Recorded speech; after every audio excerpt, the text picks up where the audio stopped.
আমার বন্ধু প্রীতমের বিয়ের রিসেপশনে গেছিলাম সেদিন। ঢুকতেই থমকে গেলাম সামান্য। এ কি, বউয়ের পরনে কালো বেনারসি!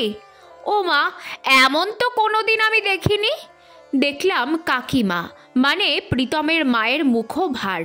আমায় ডেকে চুপি চুপি বললেন, ভালো লাগছে না রে, বৌমা কালো বেনারসি পরেছে। আসলে কালো রং নাকি তার বড় প্রিয়। সে প্রিয় হোক, তাতে কি, কিন্তু তা বলে আজকের এই শুভ দিনে কেউ এমন কালো বেনারসি পরে? কী সব অলক্ষণে ব্যাপার! আমিও সায় দিলাম হালকা মাথা নেড়ে। সত্যিই তো, আমিও কোনোদিনও কোনো মেয়েকে রিসেপশনে কালো বেনারসি পরতে দেখিনি।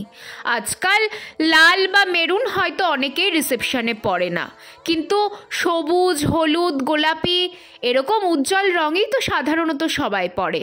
কাকিমা সরে গেলেন একটু পরে অন্য অতিথিদের কাছে। আমিও স্টার্টার খাওয়াই মন দিলাম। প্রীতম এলো খানিক পর। এসে হাসি মুখে বলল, কিরে, স্টার্টারগুলো ভালো হয়েছে? আমি সম্মতি জানিয়ে আস্তে আস্তে বললাম, সুমিকে আজ ব্ল্যাক বেনারসি পরতে বারণ করতে পারতিস। হাজার হোক আজ একটা শুভ দিন। কাকিমার কিন্তু ব্যাপারটা ভালো লাগেনি। প্রীতম ওর স্বভাব মতোই হাসতে হাসতে বলল, সুমির জন্য ওই বেনারসিটা আমিই পছন্দ করেছি রে, কারণ ব্ল্যাক ওর প্রিয় রং।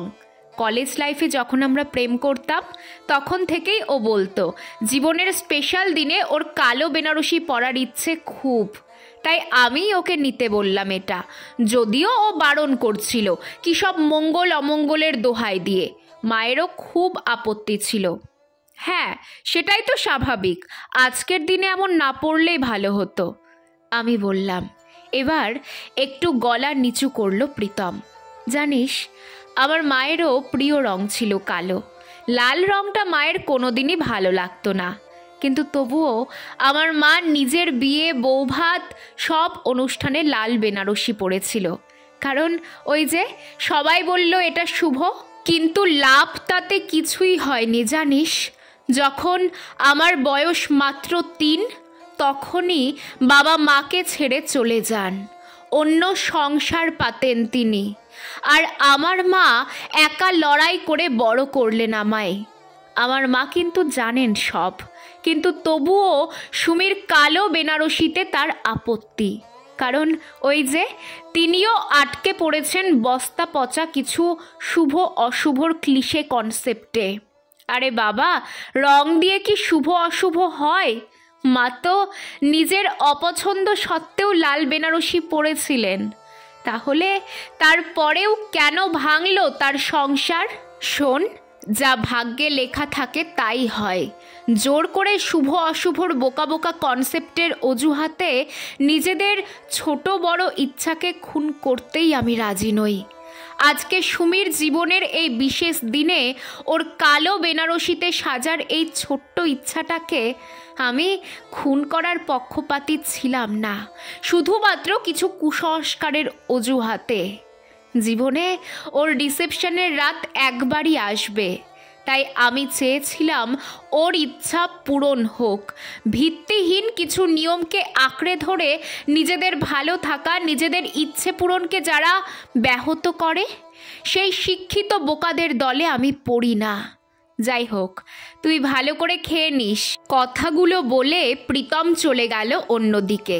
কিন্তু আমি আর খাওয়ায় মন দিতে পারলাম না। সত্যিই তো, এভাবে তো সাধারণত ভাবা হয় না। এই 2025 সালে দাঁড়িয়েও, শিক্ষিত হয়েও প্রতিনিয়ত কত কুসংস্কারকে মেনে চলি আমরা, আর যেগুলো মানতে গিয়ে অনেক সময়ই হয়তো নিজেদের অজান্তেই আমরা ইগনোর করে দেই নিজেদের অনেক ছোটোখাটো ইচ্ছে, ভালো লাগা। কিন্তু একটু যুক্তি দিয়ে ভাবলে এগুলো সত্যিই ডাহা বোকামি। জীবনের পরিসর বড্ড ছোট।